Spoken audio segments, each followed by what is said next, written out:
ეს ნიკოლოზობა მართლმადიდებელი ეკლესია სასწაულმოქმედ მღვდელმთავრის ხსენების დღეს აღნიშნავს წირვა ყველა მოქმედ ტაძარში ჩატარდა მსახურება სამებაში პატრიარქის მოსაყდრე მეუფე შიო მაღავლინე ზიარების შემდეგ კი მან დღევანდელი დღის მნიშვნელობაზე ისაუბრა წმინდა ნიკოლოზ სასწაულმოქმედის ხსენებას მართლმადიდებელი ეკლესია წელიწადში ორჯერ ზეიმობს.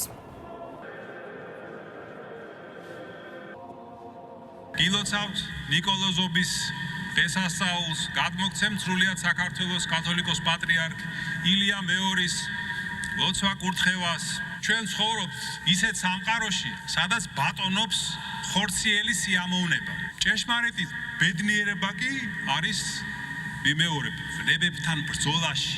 ეს ბრძოლა, ძვირფასო ძმებო და დებო, იწყება ალბათ ყველაზე უფრო ვერაგ მტერთან და ვნებასთან, ეს არის სიძვის ვნება. აი ძვირფასო ძმებო და დებო, როგორ თავშეკავებას გვასწავლის ჩვენ წმინდა ნიკოლოზი. და დაე მისი ლოცვით ღმერთმა მოგცეს ჩვენ ძალა, რომ ვისწრაფოთ ამ სიხარულისა და ნეტარებისკენ.